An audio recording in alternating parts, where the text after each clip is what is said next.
Zephon is definitely one of those surprise 4X games I didn't have on my list. Now that I have been playing it for about over a week, I have a lot of thoughts on this game and why you should definitely Your check it out voice if you is are looking for a honey in our 4X game ears. which is focusing more on the combat. And if you're looking at this game and think, wait a minute, I have seen this before. It looks like this Warhammer 40k game. What was his name again? Yes, this is by the same developers who made Gladius, Relics of War, and this is basically their own spin, right? This is their own IP, and it uses a lot of the things they have learned from Gladius. So you can say that Gladius was there to learn how to walk so that Zephon could run. And it is time for my review on Zephon and a new episode of Mole Thoughts.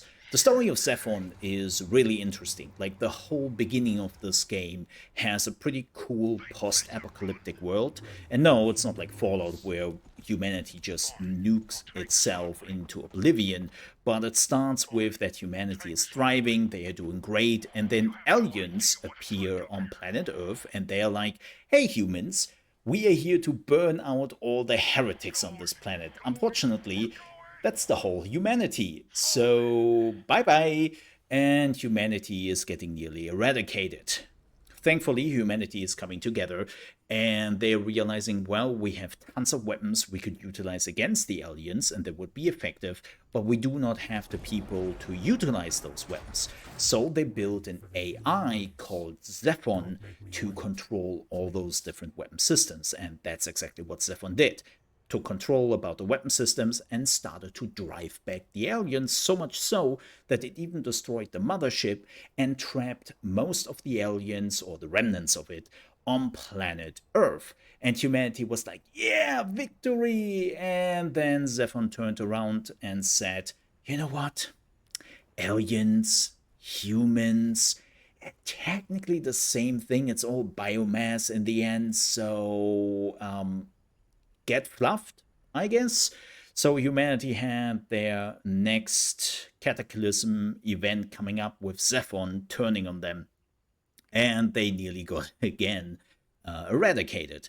But this is now playing, and this is where the game starts. This is playing like a few, I think, 100 years after all of this happened. Zephon is still alive. The aliens are still there, but everything slowed down a bit, and humanity is now trying to take back Earth. And this is where you are starting to choose one of the three factions which are in the game, and all those three factions come with different leaders. So they are overarching factions, right? They're the normal humans, which is like more military focused. And then we have the humans, which are following the voice, which is basically Cthulhu, right? And then there is another faction which is focusing on AI and cyber implants and all that. And they have all their different leaders with their own talents, with their own abilities, with their own research trees, but they all have like an overarching theme. And then there are also two factions you cannot control. That is, of course, Zephon and the aliens. And they have basically their own plan and they are still fighting their war, and you are kind of trapped in that. If you are not a fan of the whole idea to follow this war, you can just play like the standard 4X match, right? Where you're just playing against the other factions, and Zephon and the aliens don't really play too much of a role. Or you can follow the um, event campaign, so to speak, where after a certain amount of turns, like a big event is starting, where Zephon and the alien race are clashing again, and you have to choose a side, or you say, no, I will not choose a side at all, and you have to fight against everyone. You can do that, of course. But it's a pretty cool premise, and you can make all those choices. Like, in general, the maps are really big. There are tons of choices you can do before you even jump into a game, which is really important for 4X game. And we have unfortunately seen too many games forgetting a little bit about that, right? A lot of the choices nowadays are just choose the size of the map, choose the resources, and that's it. And in Zephon, you can really go knee deep into the small details on what you want to change, which is fantastic.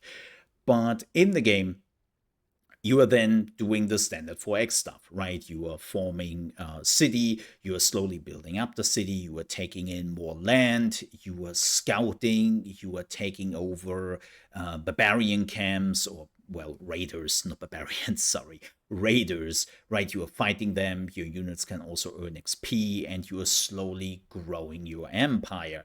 There are also different resources you need, and also different landmarks you can take over.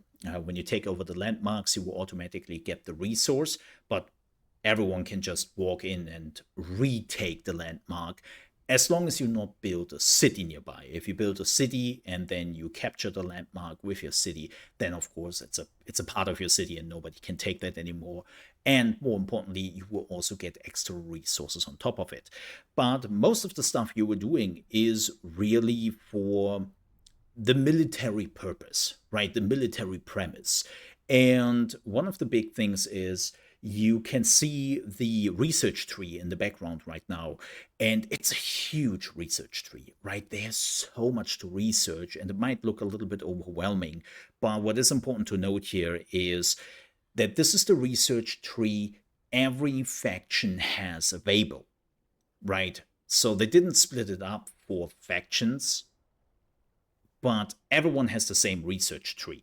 Now, with that said, yes, even as the human faction I'm playing here right now, which is focusing more on the military doctrine, I could research whisper units. I could research some of those cyber units if I want to.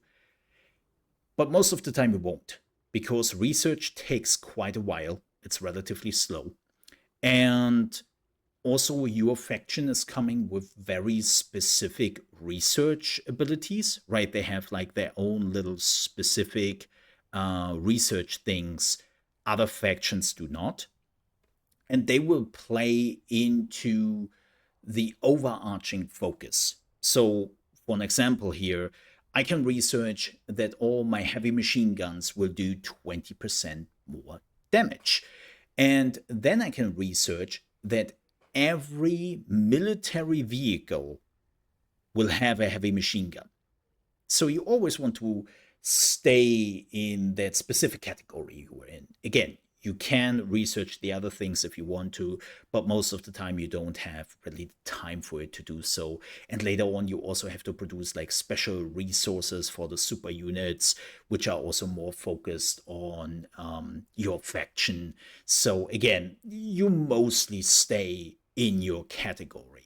But the research is really fun, and there's a lot of stuff to do. And as I said, it mostly focuses on the military aspect, because the turn-based combat is really fun in this game. There is so much you can do, so many things you have to look out for, like what do your weapons do? What is your defense? What is the special thing a unit has you have to look out for, right? There's a unit which does every 4 turns extremely more damage, but in between has to cool down their weapons. They can still fight back, right? But they do much less damage, so you want to coordinate that.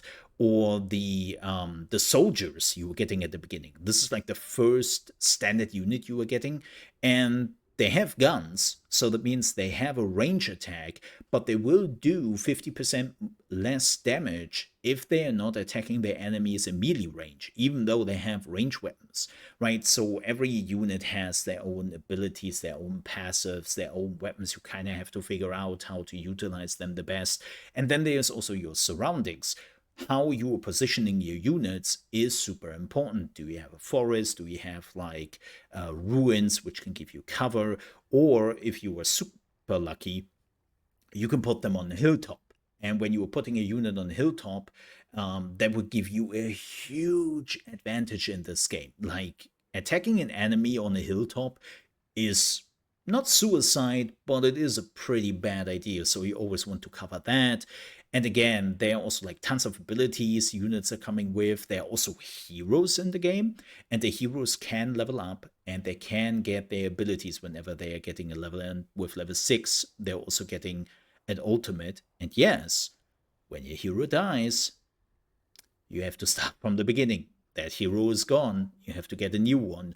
and they will start from zero. So you don't want to lose your heroes, but they're really strong. You also can give them items because they have item slots, which makes them stronger, and it feels just fun to slowly build up an unstoppable army and then have those huge fights with sometimes some huge like robots, airships, gunships, right? Or even monsters. And it just is a joy to look at. Like, I really enjoy myself with this game. I haven't played it in multiplayer yet, which I would love to do at some point. But you can also play this online if you so desire with friends together, which is kind of nice. Always cool when a game has something like that. And all in all, Zephon is really fun. Like, if you are somebody who loves to focus on the military aspect when it comes to 4X games, you should definitely check out this game. Like, do not miss out on it because it's bug free. Well, not quite bug free. I have a weird bug at the end of the game. There was one town left of the enemy I was fighting, and I couldn't attack that town anymore, which was a little bit weird. But that was the only bug I really had. Never crashed for me or had any super weird glitches. Like, it's a very, very solid game and has already so many units and research you can do in the game that there is tons of content for you. So definitely, if this looks interesting for you and you love to focus more on the war aspect in the 4X games, this might be your game. So definitely check it out. With that said, we are done. If you still have some questions, let me know down below in the comments. If you enjoyed this video, please don't forget to leave a like. And also, if you're new to the channel, we are focusing here completely on strategy games on the Mole Under Management channel. And if you enjoy that, you came to the right place, and would appreciate if you might consider to subscribe. With that said, thank you so much for watching, stay safe, and I'll see you next time. Bye-bye.